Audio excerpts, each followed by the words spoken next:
자, 일단 1방법 하다가 갑자기 3방법 나왔으니까 좀 워밍업하는 과정에서 4방법은 국내 판매 가격을 결정을 한 다음에 거기에 이윤 및 일반 경비를 빼고, 근데 이 이윤 및 일반 경비는 내 거를 뺄지 아니면 동종 동류 비율을 뺄지를 결정을 해야 되는 거고, 그다음에 수입국 내에 발생하는 비용들을 빼주고, 그다음에 관세를 빼주고, 뭐 이런 식으로 계산이 되는 거죠.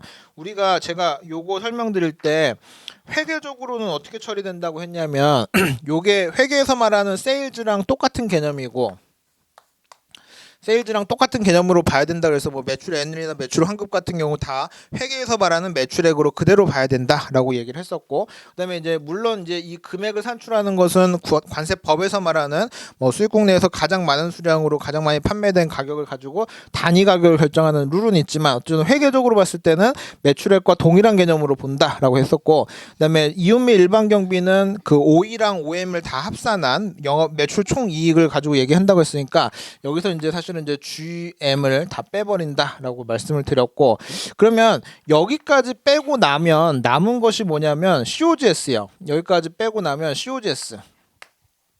우리 회계적으로 말하면 매출 원가가 여기까지 다 빼고 나면 COGS만 남는데, 여기서는 우리가 COGS를 그냥 관세 가격으로 쓰는 것은 아니고 이 COGS에서 수입국 내 발생 비용, 다시 말해서 COGS 안에 들어있는 수입국 내 발생 비용을 빼야 되는 거, 그 다음에 COGS 안에 관세도 포함이 되어 있으니까 관세도 빼고 내는 거. 그래서 회계적인 COGS에서 수입국 내 발생 비용, 그 다음에 관세까지 빼고 나면 사방법 과세 가격이 나오겠다. 이 메커니즘을 당연히 좀 머릿속에 잘 넣어 놓으셔야 되고, 자, 그럼 여기다가 제가 이렇게 여쭤볼까요? 만약에 수 출국으로부터 수 입국으로 들어가는 국제 운송 비용이 있잖아요. 우리 관세 1방법에서는 국제 운송 비용이 과세에 포함돼요, 안 돼요?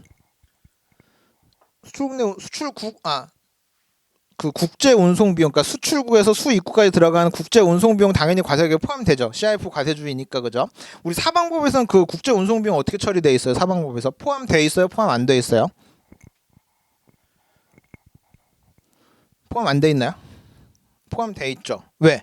애초에 국내에다 판매를 할 때 국내에다 판매 가격에는 판매자가 자기가 생각하는 제조 원가, 자기의 이익, 그 다음에 물건 들어올 때 들어간 가격들 다 붙이고 국내에서 들어간 비용뿐만 아니라 국내 마진까지 다 포함시켜가지고 국내 판매 가격이니까, 여기에서는 예를 들면 수출국에서부터 시작해서 우리나라에 들어온 데까지 비용을 굳이 다시 안 빼면 이 안에 다 포함되어 있는 금액이다 라고 생각하시면 되고, 과세에 포함되어 있지 않은 비용들, 수입국 내 발생 비용들, 관세 비용들, 이런 것들에 대해서 공제하는 방법으로 결정하면 된다라고 생각하시면 됐고, 그 다음에 이 세 번째 있는 수입국 내 발생 비용이랑 관련해서 이거랑 우리 1방법에서 말하는 공제 요소 중에 국내 발생 운임 있죠. 수입국 내 발생한 운임, 그거랑 같은 개념으로 봐야 되나요?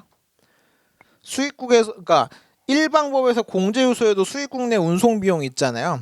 그 비용이랑 이 4방법에서 말하는 수입국 내 발생 비용이랑 똑같이 봐도 될까요? 범위를 똑같이 보면 안 돼요. 왜 안 되죠? 어떤 항목이 다르죠? 예를 들어서 해외에서 물건을 사와서 이제 누구한테 판매를 한대요. K한테 판매를 한대요. 그러면 여기서 우리 과세 가격 원칙상 빠지는, 그러니까 과세를 포함시키면 딱 여기까지죠. 그러니까 만약에 1방법을 계산하는데 수입국 내 운송 비용이 어디에서라도 발생을 하면 무조건 과세에서 빼야 되는 거죠. 그러니까 PAPP 안에 이 수입국 내 발생한 비용이 어디라도 들어가 있으면 무조건 빼줘야 되는 개념이잖아요. 왜냐하면 과세가 기준은 여기니까, 그죠? 뒤에서 발생하면 무조건 다 빼줘야 되는 개념이죠. 근데 지금 우리 4방법을 계산을 할 때는 크게 표현을 하면 내가 제조 원가로 창고에까지 들어온 게 제조 원가고, 그죠? 그 다음에 내가 판매한 데서 들어간 비용은 다 판매 관리 비용들이잖아요. 그러면 사방법에서는 계산하는 방법이 판매 관리비는 여기서 다 빼버렸어요. 그러니까 여기서 빼는 비용은 수입국 내 발생 비용이라고 하는 것은 이 COGS에 여전히 남아있는 수입국 내 발생 비용이 있으면 그때 더 빼겠다는 개념이에요. 그러니까 1방법 공제 요소에서는 수입 국내에서 발생한 비용이라고 하면은 뭐 이게 회계 원칙상 제조 원가에 들어가는지 판매 관리비에 들어가는지랑 상관없이 무조건 다 빼버리면 되죠. 근데 사방법 계산할 때는 우리가 이윤미 일반경비 판매 관리비는 이미 한번 뺐기 때문에 그걸 또 빼면 안 되는 거고, 이 원가에 제조 원가에 포함되어 있는 비용들 중에서 국내 발생된 비용이 있다고 한다면 그 비용 제조 원가에서 빼겠다 이 개념이기 때문에 일방법에서 말하는 공제 요소 그 국내 발생 비용이랑 사방법에서 말하는 수입 국내 발생 비용은 좀 다른 개념이다라고 생각을 하시면 돼요. 구체적으로 다른 거, 한국에서 수입국에서 판매와 관련된 운송비가 들어갔다, 판매와 관련된 비용이 들어갔다라고 하면은 일방법에서는 당연히 공제되는 금액으로 봐야 되지만 사방법에서는 판매와 관련된 비용은 이미 이윤미 일반경비에서 다 뺐기 때문에 여기서 또 빼는 금액은 아니다. 과세 가격에서 빼는 개념은 맞죠. 과세 가격에 애초에 포함 안 되는 건 일방법이나 사방법이나 동일하죠. 근데 빼는 방법이 이윤미 일반경비를 한 번에 빼버렸으니까 여기서 빼는 비용은 또 빼면 안 된다. 이 개념이랑 좀 같이 보셔야 됩니다. 그게 여기서 이제 헷갈리기 좋은 문제. 여기서 이게 일방법에서 말하는 공제 요소에서 있는 금액이랑 사방법에서 있는 수입 국내 발생 비용은 좀 차이가 있다. COGS에 해당하는 금액 중에서 아직 안 빠진 게 있으면 또 빼자는 개념이기 때문에 그 범위의 차이가 좀 있다고 생각하시면 됩니다.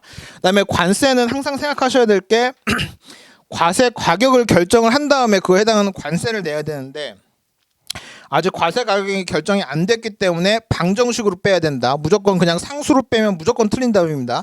내가 아직 과세 가격이 안 나왔기 때문에 이 관세 나중에 뺀다라고 생각하시면 돼요. 여기서 있는 관세랑 일방법에 있는 관세는 어때요? 같나요? 다르나요?